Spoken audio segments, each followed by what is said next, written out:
Olá pessoal, tudo bem? Nessa aula, nós iremos falar especificamente sobre as infrações que os advogados podem cometer no seu dia a dia e que vão contra o Código de Ética da profissão. Vamos lá e ver as mais importantes dessas infrações.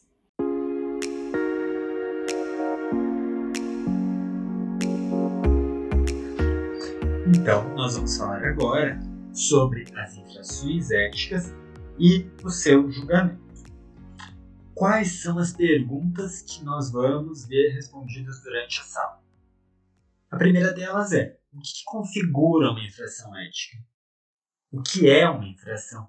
Como eu sei se aquele ato, aquela atitude é uma infração ou não? A gente vai chegar nisso e vamos entender quais são as infrações previstas pela legislação. Além disso, nós vamos abordar quais são as punições previstas para cada um dos atos. Se lá no direito penal, quando a lei traz um crime, ela também traz a pena correspondente àquele crime, aqui no âmbito ético, toda vez que houver uma infração ética, também vai haver uma pena que aquele indivíduo vai receber por ter praticado aquele ato antiético. Mas, para chegar nessa pena, a gente tem que descobrir como ocorre esse processo de punição. A punição não é automática, não surge do nada, ela respeita fases de um processo. E a gente vai ver isso nessa aula também. Vamos começar então pela infração ética. Até para a gente relembrar um pouco, vocês lembram que no direito penal, um dos princípios que vigora por lá é o princípio da tipicidade, que exige que para que um ato seja considerado crime, ele precisa estar tipificado na legislação, certo? Então, sempre que a gente pensa em algum crime, a gente pensa no tipo penal em que está descrito. Quando nós vamos pensar em infrações éticas, a gente vai fazer um raciocínio parecido. A infração ética, para poder ser punida, para poder ser recriminada pelo conselho profissional, ela precisa estar descrita expressamente, para que todos saibam que aquilo é proibido e que não pode ser feito. No caso dos advogados, que é o que nos interessa nessa aula, as infrações estão descritas numa lei específica.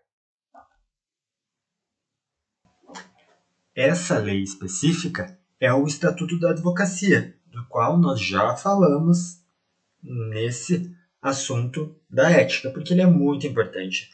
O Estatuto da Advocacia é uma lei federal que traz diversas previsões de direitos e de deveres, ou seja, de qual deve ser o comportamento ético de um advogado. No que se refere especificamente às infrações, elas estão descritas no artigo 34. Então, se vocês quiserem, vocês podem consultar. Vocês podem jogar no Google Estatuto da Advocacia e sempre prefiram acessar o site do Planalto.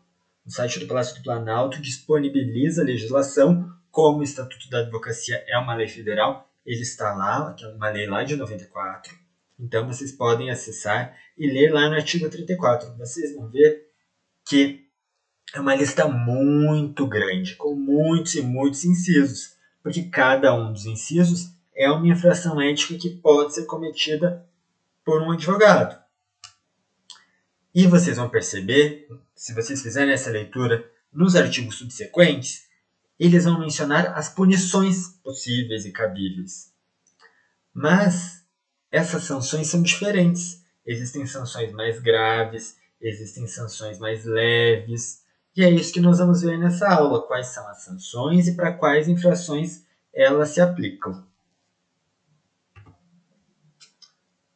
Os tipos de punição que estão previstos lá no Estatuto que nós vamos abordar nessa aula são esses 5 tipos que vocês veem aí na tela.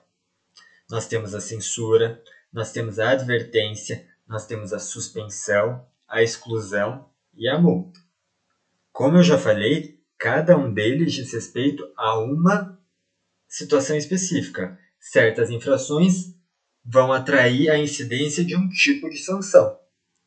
E até por isso que no estudo nessa aula nós vamos abordar cada uma dessas punições para daí entender para quais infrações é prevista a aplicação dessa sanção. E assim nós vamos por etapas, começando pelas leves até nós chegarmos nas mais graves e entendendo daí como essa valoração foi feita pelo legislador e como ela faz sentido e tem tudo a ver com condutas antiéticas que são menos graves, em oposição àquelas condutas antiéticas que são gravíssimas e que não deveriam jamais ocorrer.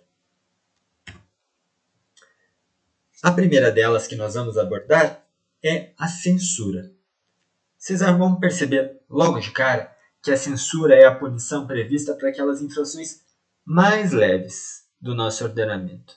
Ou seja, aquelas infrações que não são tão graves, que são atos errados, que não devem ser cometidos, mas que também não são atos desastrosos, que vão causar prejuízos gigantescos. E o que é a censura? A censura é uma punição escrita, em que a Ordem dos Advogados do Brasil, a OAB, vai censurar, vai reprovar o comportamento do advogado por ter praticado o ato X. Isso é escrito, certo? E essa censura, por ser uma punição escrita, ela vai permanecer nos registros daquele advogado. Toda vez que for ser consultado a inscrição daquele advogado na OAB, vai ser possível descobrir que ele sofreu uma censura por ter cometido tal ou tal ato. Isso não significa que a censura seja divulgada publicamente. Não existe um mural na OAB, ou atualmente não existe um trecho do site, um edital eletrônico, em que se divulguem as censuras aplicadas aos advogados semanalmente, tudo que foi decidido pela OAB. Não. Ela permanece lá nos registros. Mas isso pode impedir que o advogado usufrute de alguns benefícios e, portanto, é algo reprovável. Por isso, não é algo desejável que um advogado tenha uma censura nos seus registros. Mas o que a gente já precisa ficar ligado é que a censura ela tem uma característica específica, porque ela pode ser atenuada e pode ser convertida em uma outra punição. Essa é uma característica específica da censura. E nós vamos falar disso com detalhes mais para frente, mas já é bom vocês pensarem nisso, que a censura é uma punição para infrações leves, que é escrita, permanece nos registros e que, além de tudo, pode ser atenuada caso estejam presentes algumas circunstâncias, que nós vamos abordar ainda nessa aula. Sabendo que a punição é essa, a gente agora precisa terminar o nosso raciocínio. Quais são aquelas infrações éticas que vão acarretar a aplicação de censura? Se vocês perceberem, como eu já falei lá no artigo 34 do Estatuto da Advocacia, a lista é longa. Mas nessa aula aqui eu vou destacar 4, porque elas são bem interessantes de nós comentarmos. A primeira é sobre o exercício da profissão quando impedido de atuar. Alguém que exerça a advocacia quando for impedido está cometendo uma infração que é punida com censura. Mas o que significa esse impedido de atuar? Vocês lembram, quando a gente já estudou sobre esse aspecto da ética, que existem alguns profissionais que são legalmente impedidos de exercer a advocacia? E são vários, vamos começar falando de alguns deles. Nós temos os juízes e os membros do Ministério Público. Todos eles têm impedimento legal, eles não podem sequer exercer outra profissão que não a docência. Isso significa que, obviamente, eles não podem advogar. Os militares que estejam na ativa também não podem advogar. Os chefes dos poderes executivo e legislativo também são impedidos de advogar. Servidores públicos que lidem com cobrança e fiscalização de tributos também são impedidos de advogar. Essa é uma informação que você já sabe.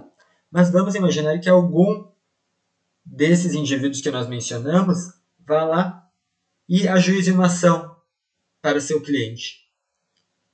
Ora, postular em juízo é uma atividade privativa de advocacia. E esse sujeito, aqui do nosso exemplo, é impedido de advogar porque ele é juiz. Vamos imaginar aqui nesse nosso exemplo.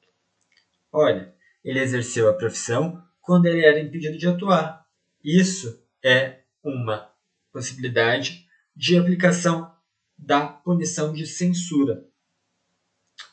Mas essa não é a única infração possível. Vamos agora para uma outra infração, que é a violação do sigilo profissional. Nós também já falamos que no campo da ética, talvez o principal dever ético de um advogado é o respeito ao sigilo profissional. O advogado não pode divulgar fatos que ele soube de seu cliente em razão do exercício profissional. O cliente precisa se sentir aberto para poder contar tudo para o seu advogado e, a partir daquilo, o advogado vai construir a melhor estratégia. Mas é um espaço de confidência, de respeito entre cliente e advogado, que não pode ser divulgado o que foi descoberto ali. Mas a gente sabe que isso pode acontecer de um advogado ir lá e revelar algum fato que ele soube em razão do exercício profissional e revelar isso publicamente. Esse é um caso típico de violação do sigilo profissional. E ele vai ser punido como? Com censura. Vocês querem um exemplo? Vamos imaginar que um cliente, aqui que eu vou denominar Pedro, procurou o advogado João porque queria se divorciar e contou os motivos pelos quais ele queria se divorciar. Porque ele não estava mais satisfeito com o relacionamento dele com a esposa, eles tiveram alguns problemas de traição, tiveram problemas financeiros e por isso eles acham melhor se divorciar. Tudo isso que esse advogado João aprendeu a partir desse relato do cliente Pedro é secreto, porque foi ouvido no exercício da profissão. Então, o advogado João não pode revelar isso para terceiros, não pode fazer uma publicação na rede social comentando sobre o casamento do Pedro, porque isso é antiético. Porque qual infração estará sendo cometida? A infração de violação do sigilo profissional, que é punida com censura. Vamos para mais uma infração. Agora, nós vamos falar de uma infração que pode até parecer um pouco boba, mas ela diz respeito ao cuidado que o advogado tem com a sua profissão. A infração é assinar petição ou qualquer documento, qualquer ato processual, especialmente, do qual o advogado não tenha participado da elaboração. Vamos imaginar que você tem um amigo que pede para que você só assine o recurso. Ele fez o recurso e ele só quer que você assine, só dê seu nome para aquela petição. Vamos pensar um pouco. Isso é uma conduta ética? Você quer sabe o que está escrito naquele documento. Mesmo assim, você vai lá e vai assinar, e aquilo vai ser protocolado em algum processo. Você deu o seu aval, porque a assinatura ali constante é a sua, e você não tem nem noção do que está escrito ali. Já pelo nosso relato, você consegue perceber que isso não é ético. Portanto, isso é uma infração. Assinar qualquer documento do qual você não tenha participado da elaboração, do qual você não seja responsável, você não tenha revisado, não tenha coordenado, tudo isso é uma infração ética e é punida como? Com censura. Outro ponto muito comum e que, infelizmente, a gente vê muito no cotidiano, que é a infração de utilizar um agenciador de causas. Vamos imaginar na seguinte situação, que é o advogado que está atrás de clientes, não consegue clientes e ele decide contratar uma pessoa, que eu vou chamar aqui de Antônio. E qual que vai ser a atribuição do Antônio? O Antônio vai precisar ir na frente do prédio do INSS, onde as pessoas vão reclamar sua aposentadoria, conferir seus processos de benefícios como auxílio-doença, pensão. O Antônio tem que ficar na frente do INSS, conversando com as pessoas que vão para lá, entregando panfletos e falando por que você não vai no escritório do advogado João para que ele possa entender seu caso e possa ajuizar uma ação para você. Essa ação que está sendo cometida aí é uma infração ética. O Antônio aqui está funcionando como um agenciador de causas. Ele está indo atrás de pessoas, que geralmente são nesses lugares em que há muita movimentação. especialmente prédios públicos como o INSS, órgãos da Receita, em que há pessoas que estão lá, e na maioria dos casos porque tem algum problema, e esse agenciador fica tentando convencê-las a ir para aquele advogado específico. A OAB não permite isso. Você sabe que as regras sobre publicidade, sobre atrair clientes, divulgar a sua profissão para clientes, são muito rígidas. E, obviamente, utilizar esses agenciadores, essas pessoas que ficam atraindo os possíveis clientes para você, isso não é permitido. Isso é uma infração ética. Portanto, utilizar esses agenciadores é uma infração ética e que vocês agora já sabem que, pelo Estatuto da Advocacia, essa infração é punida com censura. Nós vimos também que a censura, ela também pode ser convertida numa forma mais leve ainda, que é o quê? É a advertência. Isso lembra uma outra situação do cotidiano que eu acho que vocês já se depararam, que é quando você recebe uma multa de trânsito.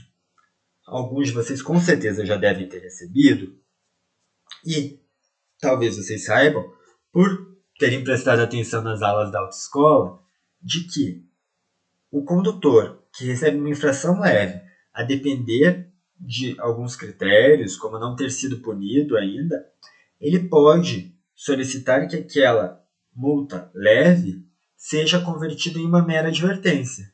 Vocês já passaram por uma situação assim? No caso aqui do julgamento ético, existe uma possibilidade bem parecida, em que essa censura, que essa punição leve, ela pode ser convertida em advertência. E por que isso é melhor? Porque a advertência não permanece nos registros do advogado. Enquanto a censura fica lá, podendo ser consultada e descrita, a advertência não, ela é momentânea. Mas para que a advertência possa ser aplicada no lugar da censura, é preciso que estejam presentes algumas dessas circunstâncias atenuantes que eu vou contar para vocês aqui, que nós vamos ver com detalhes. A primeira delas é a possibilidade de que a censura seja convertida em advertência quando aquela infração tiver sido cometida na defesa de uma prerrogativa profissional. O advogado violou o sigilo. É uma infração que levaria à aplicação da censura. Mas ele fez isso porque ele precisava defender uma prerrogativa para a sua correta atuação profissional. Então, nesse caso, o Tribunal de Ética, caso entenda que realmente aquilo ocorreu para defender a prerrogativa, pode sim converter a censura em advertência. Existe uma outra possibilidade, que é o fato de aquele advogado que está sendo acusado da infração ser primário, ou seja, não ter cometido uma infração ética. Ser a primeira vez que ele está indo a julgamento e, apesar de ter sido aqui acusado de alguma infração que deva ser punida com censura, como é a primeira vez que ele foi a julgamento e a primeira punição dele, o Tribunal de Ética pode sim converter a censura em advertência. Uma terceira possibilidade, que permite essa conversão de censura em advertência, é para aqueles advogados que exercem algum mandato ou algum cargo na estrutura da OAB. Ou seja, vamos imaginar, a OAB tem institucionalmente diversas comissões, comissões de direito do trabalho, comissões que estudam o direito penal, comissões de defesa das prerrogativas. A OAB também tem toda uma estrutura de presidente, vice-presidente, secretário, presidente da Caixa de Assistência aos Advogados. Todos esses são cargos da OAB. E se um advogado que exerce um desses cargos for acusado de alguma infração ética que deva ser repreendida com censura, ela pode ser convertida em advertência, porque a OAB entende que esse é um profissional que prestou serviços para a OAB. Portanto, ele merece esse privilégio de ter a censura convertida em advertência. Também é o caso dessa última circunstância atenuante, que é a prestação de serviços relevantes à advocacia. Um profissional que já tem décadas de atuação como advogado, atuou em diversos processos relevantes e de destaque que contribuíram para o aprimoramento do sistema de justiça. Se um dia ele for acusado de uma infração que deva ser punida com censura e ficar comprovado que ele realmente cometeu aquela infração, na hora da punição, a censura pode ser convertida em advertência, porque é uma previsão legalmente concedida pelo Estatuto da Advocacia. Então, são essas as circunstâncias que a gente sempre tem que prestar atenção para ver se a censura vai ser convertida, vai ser minorada, vai virar apenas uma advertência. Mas alguma dessas circunstâncias tem que estar presente para que isso aconteça. Agora que nós já falamos sobre censura, nós podemos falar sobre outra punição prevista no Estatuto da Advocacia, que é a suspensão. Mas o que significa a suspensão? A suspensão é o impedimento de que aquele advogado exerça a advocacia por um certo período.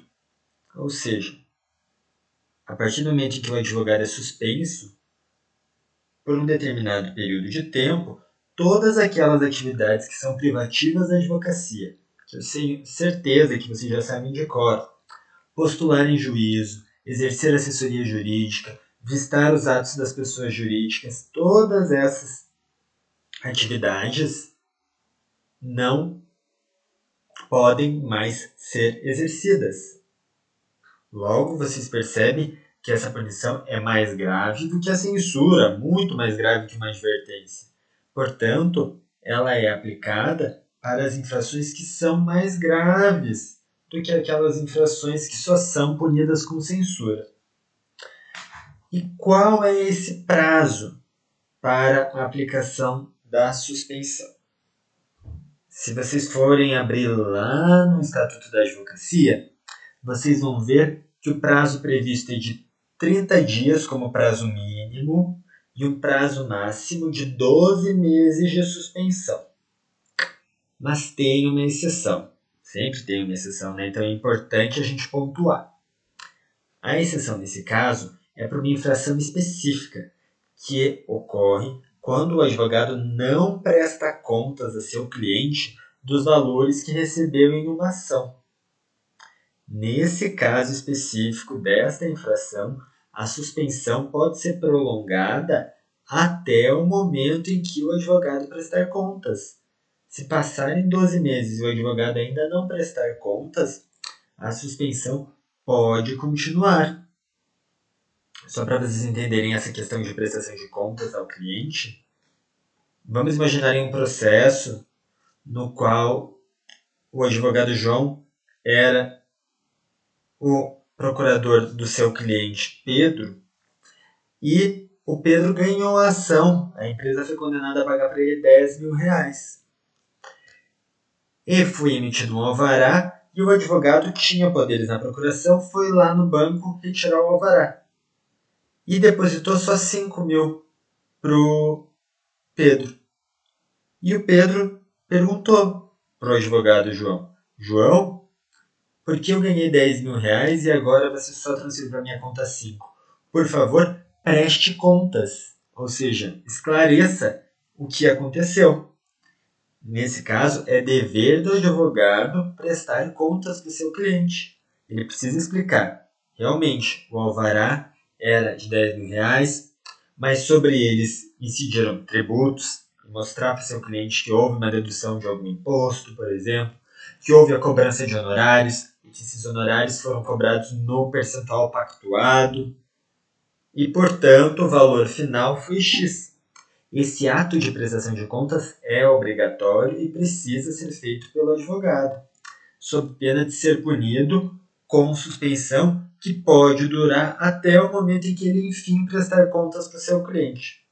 Entenderam como este é um caso excepcional que pode prolongar no tempo a suspensão do advogado? Mas, na maior parte dos casos, a suspensão fica entre 30 dias a, no máximo, 12 meses. E, mais uma vez, a gente vai falar agora dos exemplos concretos de infrações éticas que podem ser cometidas e que são punidas com suspensão.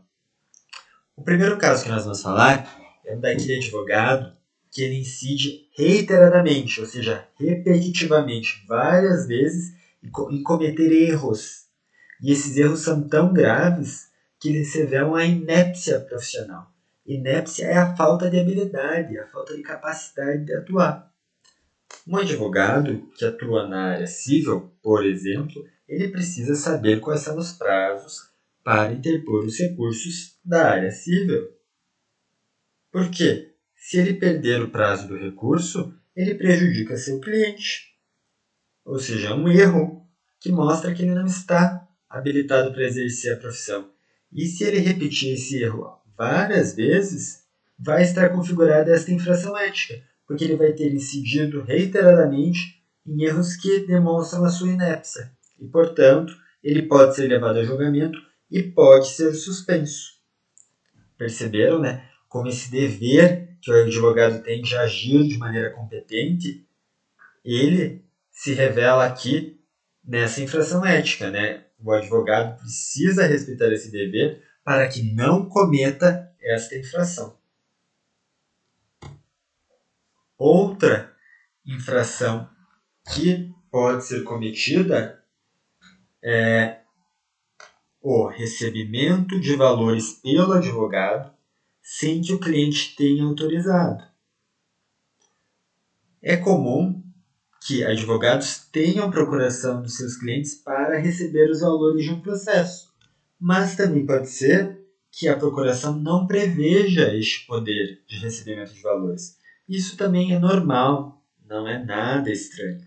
Mas nesse caso em que não houver essa previsão, esse poder específico para que o advogado receba os valores, caso ele receba algum valor que seja do cliente naquele processo, ele estará cometendo uma infração ética. Ele não pode pedir para que o advogado da parte contrária, que decidiu fazer um acordo e decidiu pagar uma quantia em que todos concordaram, e pedir para que o advogado deposite na sua conta, na conta do escritório de advocacia. Porque ele não tem autorização, ele não recebeu poderes para isso. E se ele receber esses valores, ele vai estar cometendo essa infração ética e pode ser punido com uma suspensão. Ele também pode ser punido com suspensão caso ele mantenha uma conduta que seja incompatível com a profissão. Nós já falamos que o advogado tem deveres e o dever de manter a honra, o decoro profissional, já que a advocacia é uma função essencial à justiça, muito, muito importante. Portanto, um advogado não pode manter uma conduta que não seja compatível com a advocacia. Isso é algo que tem que ser observado porque pode, em último caso, render uma suspensão. Outro ato que é punido com a suspensão é quando o advogado decide colaborar com seu cliente ou até com terceiros para a prática de um ato ilegal. Se um cliente chega até um advogado para propor que vai entrar com uma ação e para isso ele vai falsificar o documento para ter a prova necessária para conseguir ajuizar essa ação, isso é um crime. Falsificação de documentos é um crime tipificado lá no Código Penal. O advogado não pode em nenhum momento colaborar com a prática desse ato. Se ele concordar em ajudar o cliente a falsificar o documento para que eles consigam comprovar melhor para o juiz aquele fato, isso é um ato ilegal cometido pelo advogado junto com seu cliente. E isso pode e deve ser denunciado à OAB para que o advogado responda ao processo e seja punido. E a gente já sabe que a punição nesses casos é de suspensão. Falando agora de outra sanção prevista no Estatuto da Advocacia, a gente já passou pela censura, falamos da advertência, falamos da suspensão e agora a gente vai chegar na punição mais grave, que é a exclusão. Ela tanto é a punição mais grave que ela é reservada para algumas poucas infrações, que são as infrações mais graves que podem ser cometidas pelos advogados, no aspecto ético, deixando bem claro. E o que significa exclusão? Para esclarecer, a exclusão significa o cancelamento da inscrição daquele advogado na OAB. A partir daquele momento ele deixa ser advogado. Enquanto a suspensão é aquela previsão de que por um determinado período de tempo vai haver esse impedimento da advocacia, na exclusão é um cancelamento total da inscrição do advogado. Não há sequer prazo para um possível retorno. Portanto, vocês já podem imaginar que é uma punição bem grave.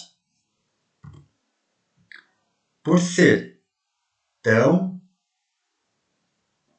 impactante para aquele advogado, a exclusão só pode ser aplicada se ela for votada e aprovada por, no mínimo, 2/3 dos membros do Conselho Seccional que está julgando aquele processo disciplinar. Portanto, não basta apenas a maioria simples dos conselheiros para que haja a exclusão.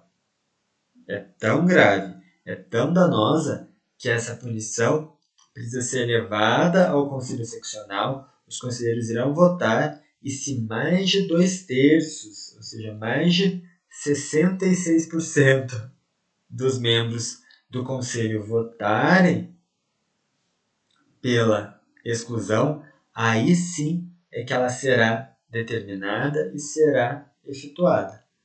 Se for apenas 50% dos membros, não é aplicada a exclusão do advogado. Eu já frisei aqui que a exclusão é para as infrações graves. E quais são essas infrações graves? Vamos lá que nós vamos explicar. A primeira infração grave que nós vamos ver é quando o advogado fez uma prova falsa de alguns requisitos necessários para a inscrição na OAB. Para que um advogado possa se registrar na OAB, a gente já mencionou que é preciso que ele apresente um diploma de graduação em Direito, que ele apresente a aprovação no exame da OAB, dentre outros critérios. Mas vamos imaginar que o nosso personagem aqui, o João, falsificou um diploma de graduação em Direito. Ele nunca foi para a faculdade, mas ele falsificou, adulterou um diploma para que constasse que ele era formado em Direito. Levou até a OAB. Nesse caso, ele se encaixa perfeitamente na descrição dessa infração, porque ele apresentou uma prova falsa de um requisito que é obrigatório para se tornar advogado. Portanto, será aberto um processo disciplinar contra ele, e uma vez comprovado que realmente o diploma era falsificado, o advogado João, que é o nosso exemplo aqui, vai ser excluído dos quadros da OAB. É uma infração gravíssima, percebam? Portanto, a punição é das mais graves, é a exclusão. Outra situação que também vai levar à exclusão do advogado é quando ele praticar algum crime infamante, ou seja, um crime que deturpe a honra desse profissional. Vamos imaginar mais uma vez um exemplo, que o advogado João foi acusado e condenado por homicídio, um homicídio por motivo torpe. Nesse caso, é um crime que destrói a reputação desse advogado. Portanto, ele se encaixa nessa infração, ele vai ter praticado um crime infamante. E, portanto, pode ser aberto um processo disciplinar contra ele na Ordem dos Advogados para que ele seja excluído, porque ele se encaixa nesta infração. A terceira possibilidade de exclusão que nós veremos aqui nessa aula ocorre quando o advogado torna-se inidôneo para a prática da advocacia. Inidôneo é o oposto de idôneo. Idôneo é alguém que é correto, que é adequado, que é respeitado para a prática da advocacia. Inidôneo é exatamente o oposto disso. É alguém que não tem mais estatura moral para exercer a advocacia. Seja porque ele cometeu um crime que, de tão grave, faz a prática da advocacia ser incompatível, seja porque ele praticou alguma atitude que fere tanto a honra da profissão que não faz mais sentido que ele continue advogando. Portanto, nesse caso, ele pode ser processado e, como conclusão final, ele pode ser excluído. Lembrando sempre que é preciso 2/3 dos votos do Conselho Seccional para que essa punição tão grave seja aplicada. Depois de falar da exclusão, a gente vai falar agora da última punição prevista no Estatuto da Advocacia, que é a pena de multa. Primeira coisa que tem que ficar bem claro para vocês é que a multa é sempre uma punição acessória. Ela nunca é aplicada isoladamente. Ela sempre acompanha outra sanção. Então é possível que haja uma punição de censura aliada a uma pena de multa. É possível que um advogado seja punido com a suspensão e que também seja punido com multa por aquele fato. Percebam, portanto, que ela sempre acompanha outra punição. Ela nunca é uma punição isolada. Vocês jamais vão ver que um advogado foi punido apenas com multa. Não, isso não existe. O Estatuto prevê apenas a multa para ser agregada a outra punição. E quando que a multa é aplicada? Quando existe um fato agravante, quando a infração que está sendo analisada é tão grave que a aplicação da censura, da suspensão não é suficiente. Isso acontece geralmente ou porque as circunstâncias em que aquela infração foi cometida são tão graves que exigem a aplicação da multa, ou porque as consequências daquele ato, as consequências no mundo real daquela infração cometida são de extrema gravidade. Neste caso, o Tribunal de Ética pode considerar que para aquele advogado cabe, além das penas que nós já vimos, como a censura e a suspensão, cabe, além delas, como um adicional, a pena de multa. E em qual valor? O valor específico para aquele caso vai ser arbitrado pelos julgadores do Tribunal de Ética. Mas o Estatuto da Advocacia vai prever uma faixa de valores. O mínimo valor possível para uma multa é o valor de uma anuidade da Ordem dos Advogados do Brasil. E o valor máximo é de 10 anuidades. Então é neste intervalo que a multa vai ser aplicada, a depender do caso concreto, das circunstâncias, da prática do ato infracional, do ato e da sua repercussão na sociedade, com as consequências potencialmente muito negativas daquele ato. Tudo isso vai ser levado em consideração. Vocês devem ter percebido na minha fala, ao longo de toda a aula, que eu sempre deixei bem claro que a punição depende de um processo disciplinar. Isso tem que ficar muito claro para vocês. Toda a punição ética que é aplicada pela OAB depende de um processo disciplinar. E esse processo disciplinar tem que respeitar a ampla defesa e o contraditório do advogado que está sendo acusado. Se nós, advogados, agimos nos processos para defender os nossos clientes, para garantir que eles tenham ampla defesa, em processos em que um advogado vier a ser acusado de alguma infração, ele também tem esse direito. Ele precisa ter todas as armas possíveis para se defender. A OAB não pode punir um advogado sem que haja qualquer prova, sem que tenham elementos da realidade suficientes para se comprovar o ato infracional que foi descrito. E também não é possível punir sem que haja uma justificativa. É preciso e é necessário que o Tribunal de Ética descreva exatamente quais os motivos que levaram os julgadores a aplicar aquela pena naquele caso concreto. Vamos entender um pouco, então, como acontece o processo. Primeiro, para abrir um processo disciplinar, é preciso uma representação. Ela pode ser feita por qualquer pessoa interessada, qualquer pessoa que soube de algum ato antiético pode fazer uma representação. É comum, às vezes, acontecer de algum juiz, ao longo de um processo, perceber que o advogado cometeu um ato antiético e encaminhar a representação para a OAB. E a OAB vai, assim, abrir um processo disciplinar. A Ordem dos Advogados pode até mesmo de ofício, ou seja, sem sequer ser provocada. Se ela souber de algum ato antiético, ela pode se instaurar um processo disciplinar para investigar a possível conduta antiética daquele advogado.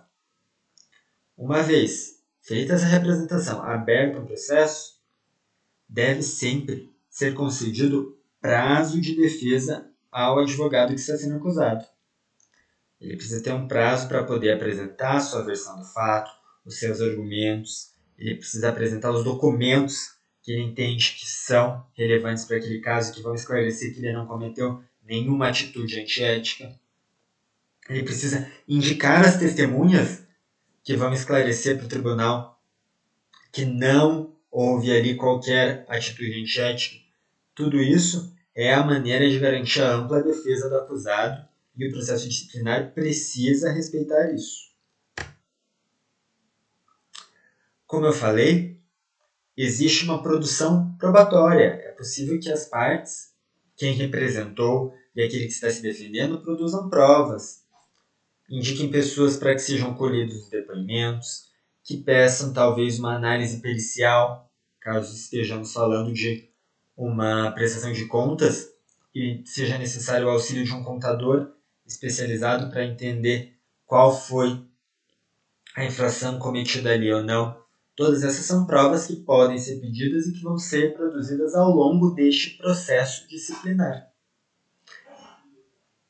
Ao final desse processo de instrução probatória, quando todas as provas já estiverem sido feitas, esse processo vai ser analisado por um relator, que vai elaborar um voto pela procedência da representação, que vai significar que a infração foi cometida e deve ser aplicada uma pena, ou pela improcedência da representação. Nesse caso, o advogado é absolvido, porque vai se entender que não houve qualquer ato antiético.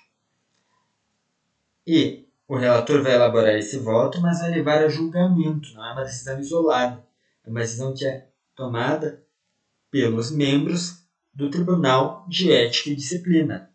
Todas as seccionais da OAB no Brasil têm tribunais de ética e disciplina, cuja função principal é essa, é a de julgar os comportamentos antiéticos dos advogados.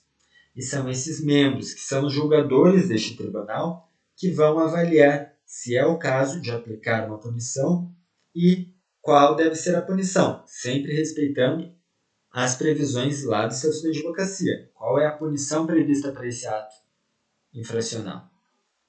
Qual deve ser a multa a ser aplicada? Tudo isso é decidido por esses julgadores do Tribunal de Ética e Disciplina da OAB. Vamos agora recapitular tudo que nós vimos nessa aula? Nós iniciamos o nosso estudo conhecendo quais são as sanções previstas pelo Estatuto da Advocacia para as infrações. Nós vimos que são 3 as principais. Nós temos censura, nós temos suspensão, nós temos exclusão. A gente também tem advertência e multa, que são aplicadas em casos específicos.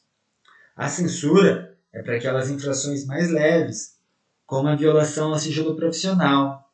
Lembram que a censura fica registrada no registro daquele advogado na OAB. Vimos também que, se houver alguma circunstância atenuante, como o fato de o advogado ser primário ou de ter prestado serviços relevantes para a advocacia, essa censura pode ser convertida em advertência, e a advertência não permanece nos registros, ela não fica escrita. Nós vimos também a outra punição, agora já um pouco mais grave, que é a suspensão, que acontece por um prazo determinado, que o Estatuto prevê que seja de 30 dias até 12 meses, que há exceções, como no caso da ausência de prestação de contas, e vemos também quais são as principais infrações que levam à suspensão.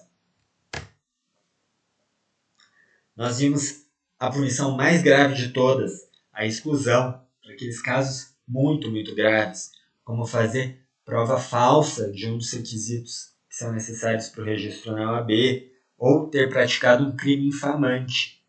Nesses dois casos que eu citei, a pena prevista é a de exclusão. Nós falamos sobre a multa, que é uma punição que é sempre acessória, ela sempre acompanha outra das punições previstas no Estatuto, e que o valor dela é de 1 a 12 anuidades da OAB. E, por fim, nós falamos sobre o processo disciplinar, que é aquele que pretende garantir a ampla defesa do acusado. Ele inicia com a representação, ele permite que o acusado ofereça sua defesa, exponha seus argumentos, que sejam produzidas as provas, que podem ser depoimentos, podem ser documentos que são juntados, até que ao final o relator faça um voto e leve à votação dos julgadores do Tribunal de Ética e Disciplina. E é a partir disso que haverá uma decisão sobre qual multa, qual sanção deve ser aplicada. Se além de multa deve haver uma censura, ou se é um caso de uma advertência porque havia uma circunstância atenuante, se é o caso de uma exclusão, porque é um fato tão grave, o que exige o voto de 2/3, como nós vimos. Tudo isso só ocorre ao final do processo disciplinar. E aqui vocês têm as referências para se aprofundar no estudo sobre as infrações éticas. Agora que você já viu quais são as infrações éticas e como ocorre a punição para os advogados que as cometem, é hora de ler o texto sugerido e responder as questões dessa aula.